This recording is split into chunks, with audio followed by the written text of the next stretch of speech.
Plaisir de vous retrouver dans cette émission Les Grandes Gueules sur Radio Espace. Vous nous regardez également aussi à la télévision. Merci de votre fidélité, mesdames et messieurs. Retrouvez l'intégralité de cette émission sur Suite FM Guinée tous les soirs à 18h. À vous à l'international, plusieurs mois sauf à vous également aussi pour intervenir en direct dans notre émission. Vous partez sur X, anciennement Twitter. Là, vous avez la possibilité évidemment sur le hashtag Espace GG. Sinon, le numéro de téléphone reste inchangé. 00224 657 39 13 13. Avec plaisir, nous allons prendre en compte vos messages dans cette émission. Merci à vous qui nous écoutez à Bokeh, à Kindia. Vous nous écoutez du côté de l'Abbé sur 99.7. Merci à nos radios partenaires également à l'intérieur du pays, à Gekedou. Vous nous écoutez là sur Makona FM. Si vous êtes du côté de Farana, c'est Bambou FM qui relaie cette émission, mesdames et messieurs, dans ces localités. Et ceci dit, on parlera politique ce matin dans notre émission Les Grandes Gueules. On s'intéressera à votre quotidien tous les matins. D'ailleurs, ça se passe comme ça. Merci encore une fois de nous rejoindre chez les GG avec Roby, à qui je dis bonjour. Bonjour. Bienvenue, mon cher Roby. Ça va? Ça va très bien, Dieu merci. On a décidé d'avoir des empathies de couleur. Ouais, c'est ça. Ces jours-ci. On se consulte tard et puis voilà, comme ça on se dit. Ouais, mais sauf les chemises en bas. Hein. Ouais, c'est ça. Parce que vraiment, t'as lâché les Congolaises. C'est bien. Allez, Jacques Léoard, Lino, mon cher Jacques, bonjour. Bonjour Lamine, voilà. Bonjour à tous. J'ai envie de dire Jackie, quoi, mais bon, Jacques. Allez, Kissi Foté nous a rejoint également, mon cher. Bonjour et bienvenue. Bonjour Lamine. Voilà, le pacte, ça marche toujours. Hein. Mais ouais. ça va. Moi, voilà. je vais très bien. J'ai vu Mohamed Mara tout à l'heure se garer, mais je l'attends au tournant en fait, parce que je ne peux pas comprendre que vous êtes là à dénoncer tous les jours mauvaise conduite, j'en sais rien du tout et tout. Et le gars, il a bloqué la circulation en bas tout à l'heure à la radio. Ah bon? Je ne comprends pas. Ben oui, c'est du Mohamed Mara. Voilà. Il est comme ça souvent. Allez, Vieux Diba nous a rejoint, mon cher Diba, bonjour. Bonjour Lamine et bonjour à tous. Voilà, allez, merci de nous rejoindre évidemment. Merci. On s'intéresse évidemment à cette actualité, mon cher Jacques Léoard-Leno. Loi de finances, Donc, hier, les conseillers nationaux de la transition ont adopté la loi des finances rectificative dans son volet dépenses. Parce que la dernière fois, c'était... Et ça fait débat, hein? Oui, ça fait débat parce que il y a aussi les mêmes recommandations qui reviennent. On parlera tout à l'heure de ce qui a été encore alloué aux communes. Les communes, oui, comme par magie. Ce n'est même pas une magie. Au fait, ce qu'on a constaté déjà au niveau du FODECON, ça s'est répercuté au niveau des dépenses. Puisque la partie allouée, n'est-ce pas, aux communes a été revue à la baisse. Mais moi, je me suis intéressé un peu au programme financé sur ressources extérieures. Parce que quand Madame Paula est passée dans cette émission et qu'on avait parlé un peu de ses efforts, elle disait qu'on a réussi à mobiliser beaucoup d'argent de l'extérieur. Et je lui avais posé la question, est-ce que ce sont des emprunts ou ce sont des dons?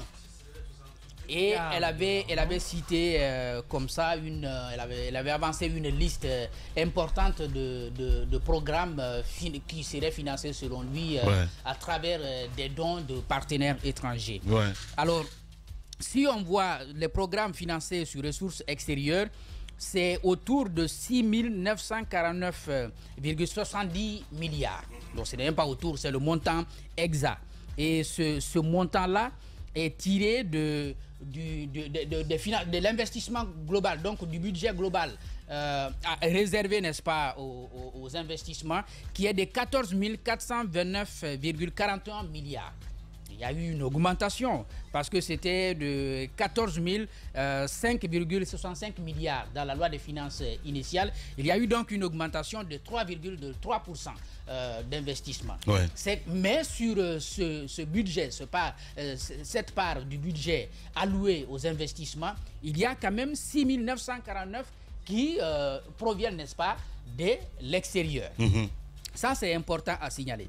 Sur ces montants, donc ces fonds qui proviennent de l'extérieur, vous avez quand même 5 664,15 milliards qui sont des emprunts. Parce que ça doit être clair. Et c'est 1285,55 milliards qui sont des dons. Donc vous voyez bien que ce qu'on a comme don est vraiment petit par rapport aux emprunts. Même si globalement, quand vous échangez avec les grandes gueules dans le domaine des finances et qui lisent l'actualité et les rapports dans ce domaine, ils vous disent, bon, en ce qui concerne la dette extérieure, la Guinée n'exagère pas. On est dans la norme, ou disons on est dans la fourchette. Parfois même on est un peu derrière certains pays de la sous-région qui ont un taux d'endettement extérieur très élevé. Mais notre problème, c'est l'endettement intérieur. Or, c'est l'endettement, à ma foi, le plus grave, en tout cas qui a beaucoup plus de conséquences qu'on l'imagine, parce que ça tue les entreprises locales. On en parle souvent ici, des entreprises qui sont souvent amenées à faire des préfinancements et qui courent après derrière le trésor pour se faire rembourser, ça n'arrive pas. Il y en a qui étaient obligés par le passé de mettre tout simplement des clés sous le paillasson et puis attendre une nouvelle opportunité pour pouvoir, n'est-ce pas, se relever. Aujourd'hui, le CNT fait des recommandations au gouvernement de pouvoir se désengager vis-à-vis des entreprises locales, en tout cas pour réduire, de la même manière qu'on se bat pour réduire l'endettement extérieur, qu'on le fasse aussi pour l'endettement intérieur. L'autre chose que je trouve aussi intéressant à mentionner, c'est quand même au niveau toujours des ressources qui proviennent de l'extérieur. Vous voyez là que les partenaires traditionnels qu'on craint souvent de perdre n'apportent pas aussi n'apportent pas aussi des fonds à des niveaux qu'on le pense. Vous avez l'AFD, l'Agence française de développement, qui apporte 2,94% des ressources qui viennent donc de l'extérieur. Et puis l'Union européenne qui apporte 0,72%. Ça mérite d'être mentionné. Or, si vous voyez les autres apports qui viennent notamment des autres structures comme IDA, c'est au moins 21,82%. La Banque africaine de développement, c'est 16,51%. La Banque arabe de développement, c'est 8,34% et le Fonds cohésien est à 7,8% parmi tant d'autres. Ça me donne, il y a quand même un enseignement que je tire de ça, c'est que quand on dit dans le discours, on diversifie les partenariats, on diversifie les apports, ou disons les partenariats tout simplement, on est plein là-dedans, on ne s'appuie pas seulement sur les partenaires traditionnels qui bien entendu apportent avec un certain nombre de conditionnalités. Il y a également le fonds chinois qui apporte des proportions beaucoup plus élevées que ce qu'on a au sein de l'Union européenne, mais également de l'AFD. En gros, ce sont quelques enseignements que je tire de ce rapport et dire qu'il y a quand même, à ma foi, quelques mauvais choix. On le verra beaucoup plus loin quand je parlais tout à l'heure des communes où on revoit à la baisse des fonds qui sont alloués aux municipalités. Or, le développement, on le dit, c'est au niveau de la base. Je ne sais pas si c'est parce que on n'a pas confiance à ceux qui sont là, ou alors c'est parce que... Peut-être qu'il y a des antécédents aussi, on a envie de dire, mon cher Jacques Lewalino. Voilà. Ce sont quand même des communes, oui, ça ne s'explique j'ai bien pas. compris. Il va falloir mettre un mécanisme de contrôle, exactement, mais accorder un peu de confiance à ceux qui sont là. Je pense qu'il faut allouer les budgets nécessaires qu'il faut aux communes pour qu'ils puissent pleinement exercer leurs droits et leurs devoirs, mais en même temps mettre des modules de contrôle dans tous les pays. Évidemment, ça, voilà. La confiance ne vient pas en regardant la tête de celui que tu vois, ça vient au fur et à mesure de l'exercice de la fonction. Mais moi, ce que je déplore un peu, c'est qu'il y a eu beaucoup trop de tintamarre autour de la subvention du ministère de la Santé.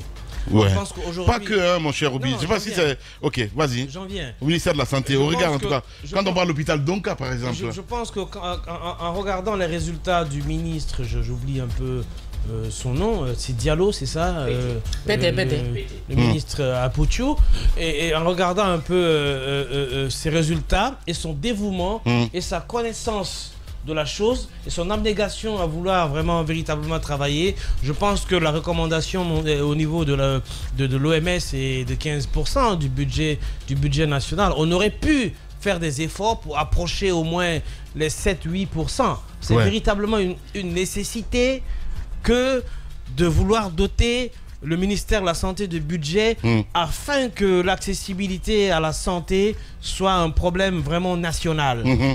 Parce que tout se résout en fait à Conakry et dans les grandes villes. Si vous allez en rase campagne, vous verrez que la situation est extrêmement catastrophique. Évidemment. Et déjà qu'à Conakry même, le résultat n'est pas réluisant, 4% de budget ne peut pas être drainé en termes de résultats jusqu'au fond, jusqu'à l'intérieur du pays.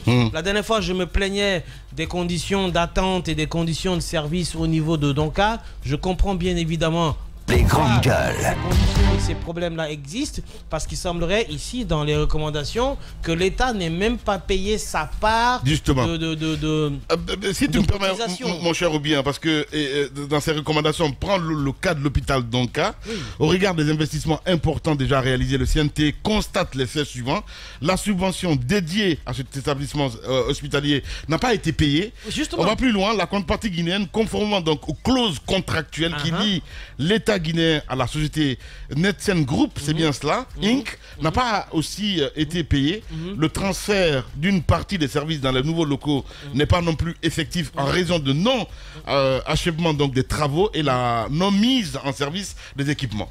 C'est ça le problème. Et c'est pour ça finalement on donne raison à ceux qui avaient crié populisme au début lorsqu'on était allé inaugurer quand même un bâtiment que je considère non en exercice parce que toutes les clauses de contrat n'ont pas été respectées. L'État les grandes gueules. Les services n'ont pas encore été transférés, les technologies ne sont pas encore utilisées. En fait, le bâtiment est là, ils ont fait la coquille, il y a le matériel à l'intérieur. Sauf que tous les éléments qui rentrent en compte pour le fonctionnement du bâtiment n'est pas encore fait. Je pense que c'est un travail achevé, clé en main, prêt à utilisation, qu'on inaugure. Il y a même un problème sérieux pour le cas de Donka. Voyez-vous qu'il y a un directeur nommé par l'État. Vous avez l'administration qui est donc mise en place par le concessionnaire. Et le problème, c'est que le directeur qui est nommé par l'État ne s'occupe pas de l'administration. Donc il est là, on a du mal aujourd'hui à définir clairement ses responsabilités et ses fonctions. Je comprends. Finalement, puisque les grandes gueules. Il gère l'école de santé de Gamal Abdel Nasser, donc il s'occupe des stages. Pour tout ce qui est maintenant traitement, etc., ça relève maintenant de l'administration.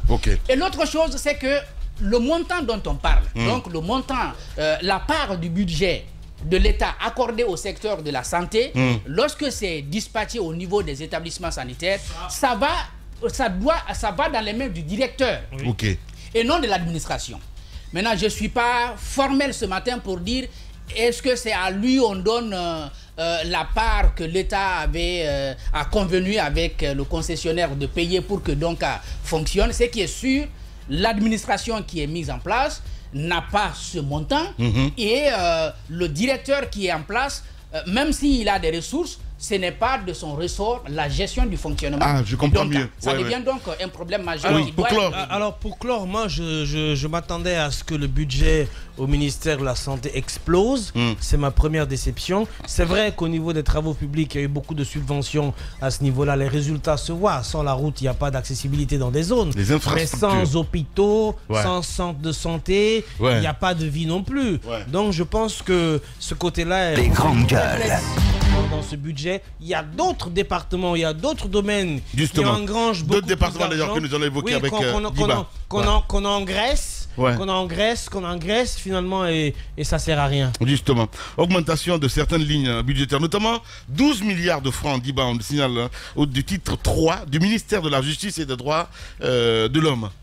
Voilà, pardon. Avant cela, j'aimerais revenir sur Donka, puisque Donka, à un moment donné, nous on avait eu la chance de visiter. Il y a eu quand même un investissement réel qui a été fait de ce côté en termes d'équipement. Alors, j'ai là la convention que l'État a signée avec Netsen Group. C'est une concession sur 5 années. 5 ans. 5 ans, avec la somme totale de la concession est de 28 580 000 $. Donc c'est 28 millions de dollars sur les 5 années. Et par an, normalement, l'État doit payer la rémunération de la concession est de 5 716 000 dollars par an. 5 millions par an. Donc c'est ce qu'on doit décaisser par rapport à la concession. Maintenant, sur les obligations de l'État, la mine, puisque c'est 28 millions de dollars sur les 5 ans, les 3 premières années, ça va être la gestion, et les 2 dernières années, ça va être le transfert de la gestion aux Guinéens. Okay. Donc c'est ce qui était prévu. Transfert de compétences. De compétences aux Guinéens sur les 2 dernières années. C'est ce qui était prévu dans la concession. Ouais. Maintenant, on dit que les obligations, par exemple, du concédant, qui est l'État, ils disent valider et approuver les documents soumis par le concessionnaire dans un délai de 15 jours, assurer le règlement à temps des factures du concessionnaire. Ça, ce sont les obligations de l'État. Ouais. Mais aujourd'hui, ce qui n'est pas fait. Et plus loin, on dit que le concédant est failli dans l'exécution d'une quelconque disposition du contrat relative au paiement du concessionnaire au financement de l'hôpital dans un délai qui dépasse les 90 jours. L'hôpital ou toute partie de l'hôpital est endommagée ou détruite et que le concédant ne démarre pas la réparation dans un délai de 90 jours. Et ce qui est dommage, dans la concession que l'État lui-même il a paraphé, on dit que le paiement, comment le paiement devait se faire? On dit que les paiements sont faits en 3 tranches. Paiement 1, 100% des montants des 2 premières années dès après la signature de la convention. Justement, voilà, 100% des 2 premières années, c'est-à-dire les 10 millions. Les 10 millions, juste après la signature de la convention, l'État aurait dû payer les 10 millions de dollars. Ça fait quoi ça, 10 millions, franchement? 10 millions aurait dû, donc ça n'a pas été fait. Aurait dû, ça n'a pas été payé. C'est ce que dit, parce que si le CNT attire l'attention pour dire que l'État n'a pas... Les grandes gueules. Mais aussi sa contrepartie n'a pas été respectée. Donc ça veut dire qu'à date, sur le paiement par exemple de la première tranche, les 100% des montants des 2 premières années, dès après la signature de la convention n'ont pas été respectés. C'est dommage. Normalement, la mise à disposition des équipements, la construction, l'entretien revient à l'État guinéen.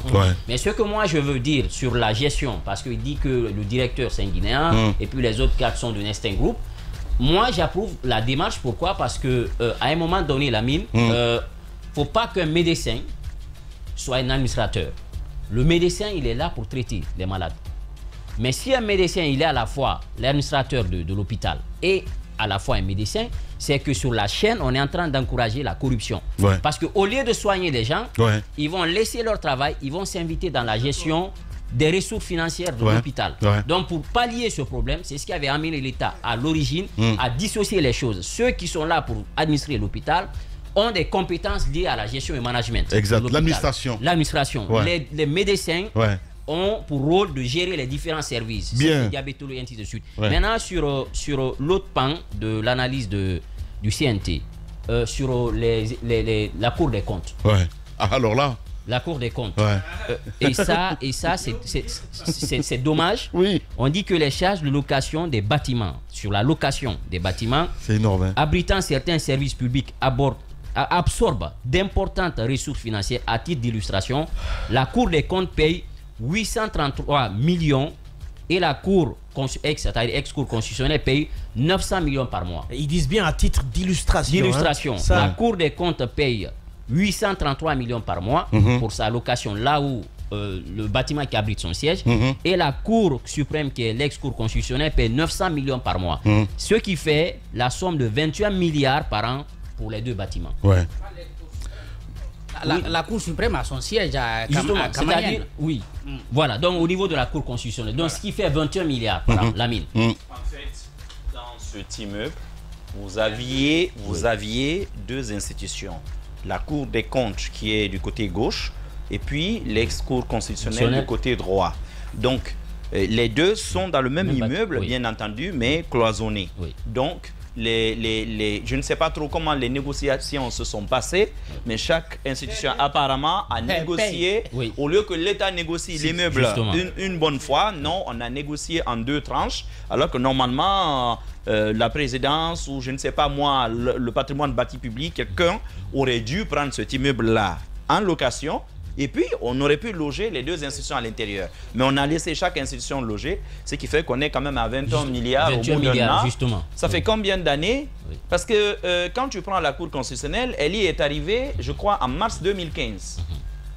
Si je ne m'abuse. Mais elle est arrivée quand même en 2015 là-bas. Vous vous souvenez déjà, lors des élections de l'élection présidentielle de 2015, elle y était déjà logée. Donc, si vous prenez 2015, rien que ça aujourd'hui, ça nous fait déjà 8 ans.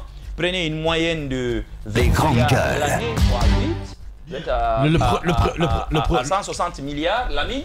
Le propriétaire. À 160 milliards, on n'aurait pas pu faire plusieurs immeubles comme ça. Évidemment, Oui, évidemment. Le propriétaire fait à dessin. Le propriétaire de l'immeuble est béton, hein? Oui. Bah oui. Ça, il faut le Voilà. dire. Oui. Et ça aussi, il faut savoir en fait. À qui appartient l'immeuble? Ouais, voilà. Voilà, à qui appartient Et l'immeuble. c'est pas ça seulement. Ouais. Et Beaucoup de départements ministériels sont encore en location. Ouais, c'est ça. c'est cela. Et c'est entretenu parce Ouais. que tout simplement sur la chaîne, Ouais. il y a de l'argent qui est distribué. Ouais. On veut, c'est un statu quo parce que ça arrange un groupe de personnes. Évidemment. Et sinon, construire par exemple un siège pour un ministère, on fait de l'économie. Mais c'est ce que je sur dis beaucoup de justement, choses. c'est fait à dessin, mon C'est cher fait à Diba. dessin, Voilà. justement. Et Donc, on c'est entretenu. peut pas en vouloir quand même à ses propriétaires. Ils Non, n'ont pas du rien tout, demandé. c'est pas eux, c'est Voilà, pas eux. ils n'ont rien C'est demandé. un statu quo, c'est voilà. entretenu parce que C'est ça. c'est de l'argent qui sort. Exact. Et donc il faut continuer avec la même pratique. C'est ça. Parce que Et il y a le des jour où on va- ristournes. le jour C'est où ce on- qu'on ne dit pas. Voilà, le jour où on va mettre un terme à ça, Ouais. c'est que c'est une poche de recettes. Les grandes gueules. Évidemment. Et pour finir, le ministère de la Jeunesse, par exemple, Ouais. par an, il paye 1 million d'euros pour la location.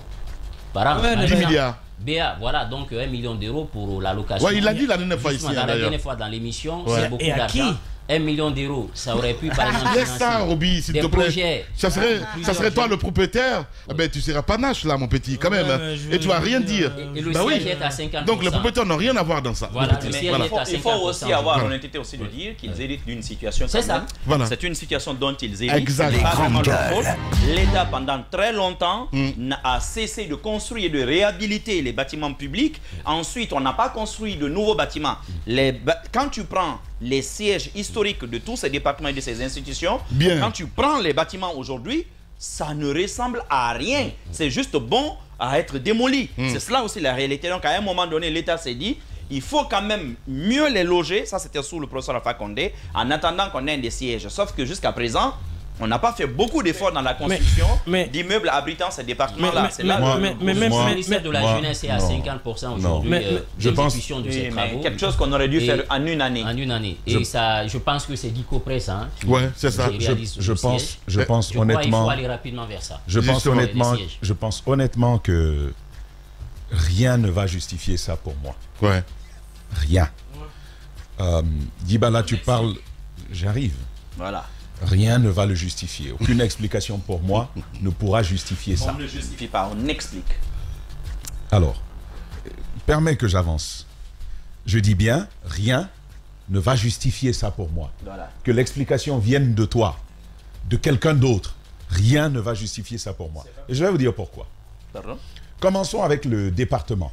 Vous allez voir le décalage déjà que je veux présenter. Le département dont parle Diba, c'est 1 million de dollars ou d'euros? De dollars par an. Ça fait moins de 100 millions le mois. Beaucoup moins. C'est tout un département. Hein. On te parle de la Cour suprême. On te parle de la Cour des comptes. On est de 800 à 900 millions le mois. Les grandes gueules. Premier étonnement. Non, la Cour suprême, c'est une erreur. Alors, Elle a son siège. Permets, je vais Elle a son siège depuis compter. je vais continuer et après ils vont corriger leur Mais erreur. qui Nous sait, avons un Mohamed, rapport si- institutionnel. Non. Comme bâtiment public, Ouais. Grande ça, je le gueule. maintiens. Le siège de la Cour suprême. Alors, Est-ce que tu sais peut-être qu'on paye les locations là-bas? Non, c'est sans pas savoir. possible. Ah ben, C'est c'est pas pas possible. Si T'as le un fond Guinée, Mohamed, ne réveille-toi demande un pas petit de peu. poursuites le- judiciaires. je pense qu'il faut fond, parler de on va cour demander à constitutionnelle. Grande gueule. Permettez, Vas-y. on a parlé de cour constitutionnelle. Ouais. Une institution qui a finalement été dissoute à la faveur de la prise du pouvoir. Ouais. Mais ce n'est pas pour rien que Ouais. son nom revient. Ouais. Vous comprenez? Ouais. Donc on parle de Cour des comptes. Et j'ai pas compris le mélange cour constitutionnelle et Cour suprême. Parce qu'on sait que ce sont des entités différentes. Et c'est la Cour constitutionnelle qui a été dissoute à la prise de pouvoir. Qu'est-ce qui s'est passé entre-temps? La Cour suprême joue. Occupe. Je pense donc occupe grandes gueules. le même bâtiment. Justement, j'imagine. mais C'est ça. reprend donc les fonctions Voilà. de la Les Cour fonctions, c'est constitutionnelle. pour- On n'est pas sur les fonctions, les gars. On est sur le bâtiment. Les locations. On est sur le bâtiment, la location de ce bâtiment. On vous parle de 900 millions contre moins de 100 millions pour un département. Un département aussi grand que celui de la jeunesse. Comment on va m'expliquer ça? Ça, c'est une première chose, Lamine. Mais il y a quelque chose de plus grave. Je voulais vérifier ça avant de prendre la parole ce matin. Lorsque comment on appelle, le CNRD arrive, qu'est-ce qu'on dit? Quelle observation on fait? Il y a eu une expérience toute fraîche que je veux rappeler ici. Le bâtiment qui abritait la CENI, la Commission électorale nationale indépendante. C'est un bâtiment, on nous a parlé de 9 niveaux, de 12 niveaux, qui part de 9 ou de 12 niveaux. Moi, je ne suis pas allé voir pour savoir ce qu'il en était. Ça coûtait 650 millions d'euros. Pardon, 650 millions de francs guinéens. 65 000 euros. Ouais. On a arrêté tout de suite. Vous vous souvenez du bruit que ça a fait? J'ai même encore là une interview du ministre Mori, là où il dit clairement que j'ai reçu le secrétaire général de la CENI, et c'est là que je me suis rendu compte que le bâtiment qui abrite l'ancienne CENI, avant le 5 septembre, était payé à 65 000 euros. 650 millions de francs guinéens par mois. Et ça fait tout le tollé que vous avez vu. Et dès ce moment-là, ce qui nous a été dit, c'est qu'on ferait tout pour sortir de ce cycle de location. Le but, c'était quoi? Premièrement, alléger les charges locatives de l'État. Secondo, mettre un frein à cette saignée financière liée notamment à la corruption qui entoure la négociation de ce type de bâtiment, entre autres. Bon, et il n'y a qu'une année à peine. Et aujourd'hui, on vient de nous dire à titre illustratif, disant donc qu'il y a certainement d'autres cas plus graves où on fait beaucoup mieux que Alpha Condé dans ce domaine-là. Alpha Condé qu'on a descendu, non, il fait beaucoup dont mieux. On a pris la place pour nous faire mieux, pour faire mieux pour l'État. On se retrouve à ce type de location démentielle. Moi, je regarde ces bâtiments. Comment ils font pour que ce bâtiment-là coûte 800 millions par. Bon, après, il faut être raisonnable quand même. Il faut être raisonnable. Ça, c'est des tarifs... tu donnes ça à un pauvre, il devient fou, tu l'affoles. Non, c'est vrai. C'est 900 millions le mois. Oui. Non, ça c'est un côté. Ça c'est qu'un côté. Ça c'est un côté. Oui, mais 21 milliards. Ça fait 1,7 milliard. Mais vous voyez, un seul bâtiment, 1,7 milliard. Ça t'affole tout de suite si tu n'en as pas l'habitude. Donc je dis, c'est des pratiques, c'est des coûts démentiels qui sont pratiqués sur ces bâtiments-là. J'ai envie de dire à quoi. Les grandes gueules. Oui, mais... Non mais, Lamine. Il finit. Lamine. Il finit s'il te plaît. Là, oui. Là c'est... Mais c'est vraiment grave. Ouais, c'est très grave. Là, c'est vraiment grave. Moi, je ne vais rien entendre. Les grandes gueules. C'est pas normal. Mais... Ouais. C'est pas normal, surtout quand ça vient de l'État. Ouais. On ne peut pas non plus imposer à l'État des tarifs tirés par les cheveux qui n'obéissent à aucune logique de pratique de là, prix. tu déconnes là. Non, si. Mais non, je suis désolé. Non, tu sais pourquoi je dis ça? Non, tu déconnes là. Tu vas voir ce que je dis. Vas-y. Je te vois Là-bas, venir. Ouais. Ils taxent même pas en francs guinéens. Ouais. Là-bas, c'est pas la C'est Guinée. pas un souci. C'est une propriété privée à ce que je sache. Les grandes gueules. Aïe, aïe, aïe. Non, mais je suis Voilà, désolé. c'est ça le problème. Ah ben oui. C'est ça le problème. C'est une propriété C'est ça le privée. problème. C'est Et c'est ce qui me fait le plus mal. Non. Ce qui me dérange ce matin. Je suis désolé. Ce qui me dérange ce C'est une matin. propriété privée. Non, Lamine, écoute. Oui, mais Ce qui me dérange ce Non, matin. on peut pas dire ça là. Lamine. Si. Lamine. Mohamed, bah oui. C'est pas parce que c'est privé. Oui. Les grandes gueules. Il finit s'il te plaît, vas-y. Ça cache bien quelque chose. Mais non, mais On va justement, expliquer on le va mécanisme. expliquer justement. Voilà, tu t'attends autour de Mohamed. Allez-y. Lamine, ce qui me dérange. Vous connaissez l'arrêté sur Les le grandes gueules. ministère de l'urbanisme de l'habitat Oui. qui fixe les valeurs des domaines, le mètre carré en fonction des communes déjà. Mais Lamine, on est sur l'habitat là. Bah oui. Et ce qui me dérange le plus, c'est qu'on réussit non pas à l'imposer à des particuliers, mais à l'État qui a ses lois et qui est amené à les faire appliquer. Vous allez expliquer ça. Tu sais à leur place, qu'est-ce que tu feras? Mais on construit les sièges. Je vais te dire une chose. Je crois que je suis rationnel sur ce genre de choses. Je crois que je suis rationnel sur ce genre de choses. Si c'est la pratique, ben faites-la. Mais vous ne pouvez pas dire, la CENI qui te fait quoi? Près de 12 niveaux, 650 millions de francs guinéens, c'est trop. Et aller prendre ce bâtiment-là à 900 millions. À 1,7 milliard. Mais vous voyez, non, je parle d'un bâtiment déjà. Je crois Je parle Les grandes gueules. je crois c'est mal. Je vais terminer. Le bâtiment était déjà la gravité de la chose. C'est-à-dire qu'un département comme le ministère de la Jeunesse, Sport, Jeunesse, regardez paye ça. 1 million d'euros par an, alors que l'autre, 900 millions juste pour le mois. Pour le mois. Qui est juste une institution. Juste oui. pour le mois. C'est-à-dire que... Je n'ai pas compris. Je n'ai pas compris. Moi, ça me dit plus. Ça ne me choque pas du tout, les gars. Ça ne me choque pas du tout. Les gars, laissez-moi terminer. Ça ne me choque pas du tout. Jetez-moi la pierre. Ça ne me choque pas du tout, les gars. C'est pas la peine de faire les yeux comme ça, mon valeur locative. Mais non. Réveillez-vous, les gars. La valeur. Non, pas du tout. Peut-être qu'il est propriétaire d'immeuble. Ben oui, peut-être que je suis propriétaire, comme tu le dis. Tu appartiens sûrement au clan de Gawal. Lui aussi. Ou alors, tout à l'heure. Je reviens là-dessus. On a tenté justement de gérer le prix du loyer dans ce pays. Ouais, c'est ça. C'est avec des discours comme le tien Les qu'on a grandes gueules. c'est ce que je veux dire. Quand on lui a dit, mais pourquoi vous ne fixez pas les prix? Il dit non, parce qu'il y a le coût du matériel. Non, mais lui-même était Mais il faut qu'on s'écoute.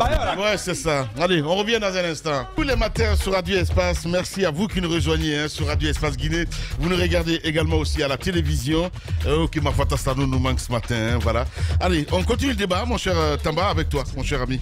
Voilà. Alors, donc, j'ai voulu insister quand même dessus parce que ça n'obéit à rien. Vous savez, les actions dans un gouvernement obéissent à une ligne directive, à une politique qu'on s'impose, avec un ensemble de principes où l'on dit, voici ce que nous ferons. Il y a des lignes directives, mais quand tu lis ces lignes-là, tu vois que l'action gouvernementale s'en éloigne, mais totalement. Totalement. Et je ne sais même pas si c'est le gouvernement qui est en charge de ça, ou si c'est quelque chose de plus haut à la présidence de la République, et puis avec le CNRD, je pense qu'on s'en éloigne dangereusement. Dangereusement. Pour que nos auditeurs y comprennent la gravité de ce dont on est en train de parler. Le département de la jeunesse est un vaste département. Très vaste département. Oui. Ça cumule la jeunesse, ça cumule les sports. C'est un vaste département. Et qu'on te dise qu'une cour suprême, si vous voulez, qu'une cour constitutionnelle, qu'une cour des comptes fait plus de 10 fois le loyer mensuel d'un département de ce type, un département qui est logé où? Le département de la jeunesse est logé où? Ils sont disséminés un peu partout. Oui. Il y a au niveau du Kokan, c'est le ministre là a son siège là-bas. Oui. Derrière l'hôtel Kaloum, le ministère des Sports. On est en plein cœur de Kaloum, ce que je veux dire. Et le ministère de la jeunesse est logé. Pourquoi on continue à payer pour la Cour constitutionnelle qui est dissoute? Non. Je pense que la Cour suprême reprend certainement ses prérogatives. Donc les services sont restés. Mais ce que je voulais ce sur quoi je souhaitais vous interpeller, le département de la jeunesse est en plein cœur de Kaloum. Mais pourquoi ça te choque, mon cher Tamba? Mais attends, Lamine. Oui. Le département de la jeunesse est en plein... En fait, c'est pas logique. Il n'y a pas de logique. J'ai essayé de réfléchir, je ne trouve pas de logique. C'est pourquoi je disais tout à l'heure à Mara que amenez-moi qui vous voulez, mais je ne peux pas voir de logique dans ça. C'est à Kaloum. C'est l'espace censé être le plus cher en Guinée. Et vous voyez tout ce que ça...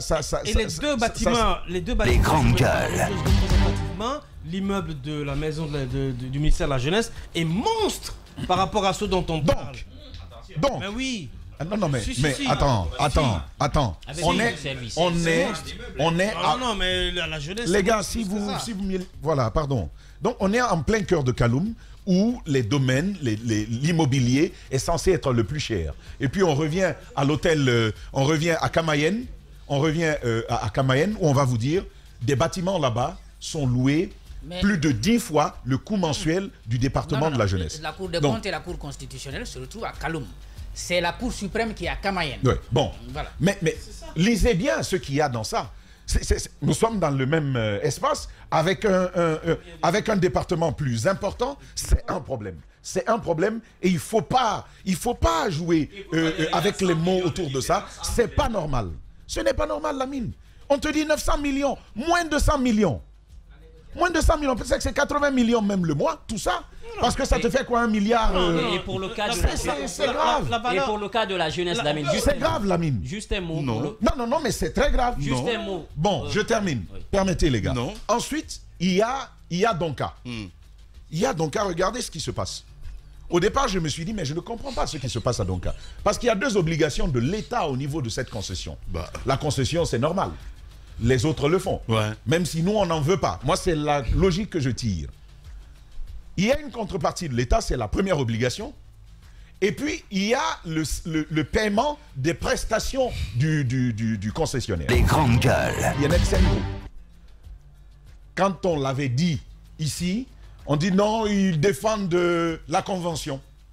Mais ça vient du CNT qui vient de clore le débat en disant aux protagonistes du côté de Donka, parce qu'il y en a, les médecins là-bas, les médecins là-bas. Antoine n'avait pas raison. Pas du tout, tu verras. Antoine était plus du côté de ceux qui disaient pourquoi donner à un concessionnaire et tout et tout. Il portait plutôt la voix de ceux-là et qui disaient il ne sait pas le faire, ça ne fonctionne pas. Mais voici l'explication. On dit les services ne sont pas encore déployés. Ça va se déployer comment? Vous êtes engagé à payer à un prestataire, je vais l'appeler comme ça, sur le service qu'il rend. Parce qu'il se rémunère en partie dessus. Les grandes gueules. Une autre contrepartie, pour faire avancer l'installation et l'extension donc de l'opérabilité, l'opérationnalisation des services, ça ne se fait pas. Derrière, les médecins disent, mais on ne comprend pas qu'est-ce qui se passe. Tous les médecins de Donka se indexent le Netsen Group. Et on pense que c'est lui le problème. Mais le CNT vient de boucler cette histoire en disant, écoutez, votre État ne paye pas. Votre État n'a pas respecté les grandes gueules. On est face à cela. Puisque dans la convention, juste pour ce que tu dis, on dit que les obligations de l'État consistent à assurer les réalisations de tous les travaux de réparation nécessaires au fonctionnement des services de l'hôpital, rendre disponibles les moyens de travail, personnel, produits orlaveutique et équipement, valider et approuver les documents. C'est de cela que je parle. Ça, c'est la contrepartie dont on parle. Voilà. Dans ce document du CNT, renvoie à ça. Mais ensuite de cette contrepartie, il y a un paiement à faire aux prestataires. Ce n'est pas fait. Je me suis posé la question, mais avec un ministre comme Pété, que l'on a vu, qui est passé dans notre studio, qui nous a quand même bluffé. Avec des projets qui étaient là en cours, les hôpitaux régionaux, les centres d'hémodialyse, les centres d'hémodialyse, et puis Donka qui prenait de l'élan. Je pose la question bien simple, qui a intérêt à ne pas voir cette convention prospérer? Parce que nous savons tous ici qu'il y a des gens tapis dans l'ombre qui ne veulent pas de cette histoire de convention. Plusieurs l'ont dit, clairement. Ils ont trouvé que ce n'était pas bien. Et dire aux médecins, toi soigne et ne regarde pas à l'argent. Ça n'a pas plu à nos respectables médecins. Et donc, on dit, c'est pas normal. Ça ne les grandes gueules. Et moi, je terminais avec ça. Vous ne laissez pas les gens aller tout droit au but. C'est sur la question du développement local, la question des collectivités. Quand on veut une gouvernance inclusive, parce que l'inclusion, ce n'est pas seulement dire je veux entendre la voix de tout le monde. L'inclusion, c'est aussi dire je veux que tout le monde compte dans les programmes de développement que je déploie. Celui de Yukunkun, si vous voulez, celui d'où de tel endroit doit compter et il doit bénéficier des grandes gueules. Et l'enjeu principal, quand on dit on va en décentralisation, c'est que l'État, premièrement, se dessaisisse, mais l'État, surtout, se ramène aux ménages, qu'il les atteigne. Que celui de mon petit village, là-bas, à Wendekenema, Konduto, Tiesenei, là-bas, il est assis dans son coin, il bénéficie de ce prolongement de l'État. C'est ça l'enjeu de l'inclusion. Mais on rend cela possible comment? En s'assurant justement que les collectivités bénéficient de ressources pour pouvoir déployer les politiques au niveau local. Parce qu'il y a des politiques nationales. Bien. Le déploiement, la territorialisation des politiques relève de ces collectivités-là. Mais quand on procède de cette façon, on fait des coupes sur le fonds de développement local. La loi de finances initiale, on est à 569 milliards. Et puis, celle de finances rectificatives, on descend la mine à plus de 100 milliards d'argent. Et puis, sur les redistributions des fonds qui vont vers eux, on vous dit que sur 600 milliards qui vont que 100 milliards ont été déployés. Où sont les 500 milliards? Qu'est-ce qu'on en fait? Je pense que le ministre Maury doit davantage mûrir cet aspect-là il a de bons résultats, notamment sur le personnel territorial. C'est une très très bonne chose. Les écoles de formation des praticiens des collectivités, c'est une très bonne chose. Bien. Mais Lamine, ce matin, je veux terminer en interpellant quand même le président. Hein. On l'a entendu. Certains ont eu le privilège de l'écouter sur ce qu'il voulait pour la Guinée. Et je sais que ça, c'était un très très beau dessin pour la Guinée. Mais ce qui se passe avec l'immobilier, là, 900 milliards, 800 et quelques milliards, bien. À titre illustratif, là, Lamine, ça c'est grave, monsieur le président. Et il faut se relever. Je pense que le président doit se réveiller très vite. Parce que je crains que, vous savez, le spectre qui a été combattu le 5 septembre, là, il revient en force, là. Et c'est pas normal. Ça risque de plomber tout ce qui a commencé et de nous ramener peut-être à plus grave situation, à plus grave état que celui que nous avions le 5 septembre. Parce que la corruption est une plaie. Quand elle commence, si elle n'est pas arrêtée. Bien. Je te vois juste en fait là. Parce que tu n'en veux pas à ces particuliers dont tu dis, ben ouais, mais pourquoi ils peuvent sortir des montants exorbitants de cette manière. Justement, c'est l'État. Voilà, là t'es juste. Et ça c'est bien. Allez-y, Roby. Toujours. Je suis toujours juste. Les grandes gueules. Vas-y. Toujours. Mais arrête de me regarder comme ça. Mais non, là t'es juste justement. Parce que tout à l'heure vous en prenez aux particuliers, les pauvres. Pour dire, mais comment ils montent les méthodes. Même Mara allait jusqu'à me dire que peut-être moi-même je loue les immeubles à l'État. C'est possible. La valeur locative. Les grandes gueules. D'ailleurs, je reçois souvent un appel là, Guirassy Immobilier. Oui, je dis c'est vous Guirassy Immobilier. J'ai dit mais non, c'est pas moi. Parce que je suis le seul Guirassy de Guinée, quoi. Les grandes gueules. La valeur locative d'un immeuble à la Camaëne, je crois que ça tourne autour de 800 à 1000, 1500, 3000 $. Ça dépend du standard. Si vous voulez un appartement. Ouais. Alors c'est vrai que si c'est l'État qui vient, vous vous dites ah ouais, c'est un gros payeur. Attends, c'est pas un petit morceau. On va mettre un peu de plus-value dessus, mais faut pas quand même exagérer. Même si je les en veux pas. Mais derrière cela, il y a des noms qui ont des immeubles, qui ont des pratiques qui normalement devaient être combattues par l'État, les pratiques de blanchiment d'argent. Il y a des immeubles qui appartiennent à des narcos que l'État loue, connaissant bien le propriétaire. Oui. Est-ce qu'on trouve tout ça normal? Non. Moi, ce que je veux dire encore une fois, c'est que à chaque fois qu'il y a eu un rapport, les rapports ont toujours fait pour illustration ce qui a été fait dans l'ancien régime. On dit par exemple pour illustrer la Cour constitutionnelle ou la Cour telle. Ça, ce sont des contrats qui ont été négociés sous Alpha.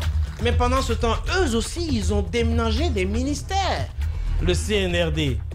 Ils ont déménagé des ministères. L'action sociale. L'action sociale est logée à côté de l'hôtel de Lamine Guirassy parce qu'il paraît qu'il est actionnaire. Oui, c'est ça. Comment ça s'appelle déjà? Le Millennium. Le Millennium. Oui. Tu vois l'action sociale, tu vois l'immeuble. Ouais, juste à côté de mon hôtel en fait. Tu vois, quand tu vois à titre comparatif, c'est un peu plus joli que ton hôtel d'ailleurs. Donc, à combien ils ont loué ça?